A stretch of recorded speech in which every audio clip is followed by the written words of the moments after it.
Before I do this toast, I'm going to share with you a quote that was beaten into my memory by my grandfather every Christmas and Thanksgiving when we'd sit around the table. And I think it truly summarizes this man's great life. It's by Theodore Roosevelt. My Uncle Tim hit on it briefly during the service today, and I will try my best to say it to its completion. Don't get too mad if I screw it up. It's not the critic who counts. It's not the man who points out where the strong man stumbles or the doer of deeds could have done them better.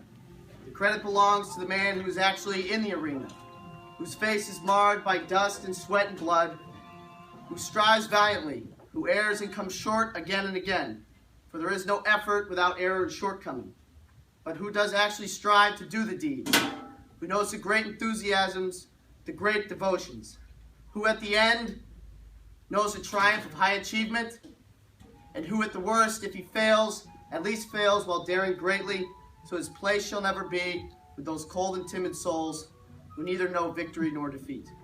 Cheers, Grant.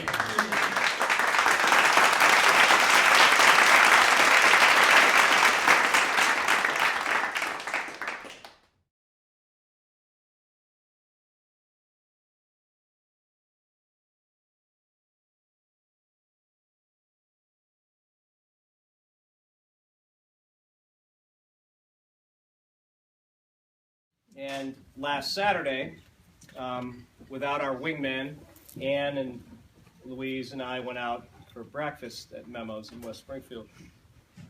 And we had breakfast. We went into a room where Ann informed me that Ted would never go in that room because the ceiling was too low and it was too loud. And I kind of said, well, I'm not going to argue with the hostess. It might take longer. Showing a little bit of my laziness. And so we had our breakfast, we had a nice breakfast, and on our way out, we walked out the door. Now I've heard of these things called God winks, where somebody who's departed shows you a sign. And I never thought much of it, but if anybody who knew Ted knew that he enjoyed his cars. And over the years he's had various cars, all sort of a different personality.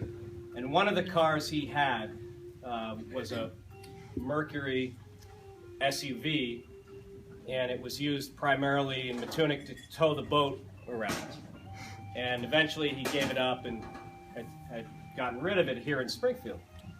So as Ann and Louise and I were walking out of breakfast, we stopped, all of us, because parked right in front was a Mercury SUV.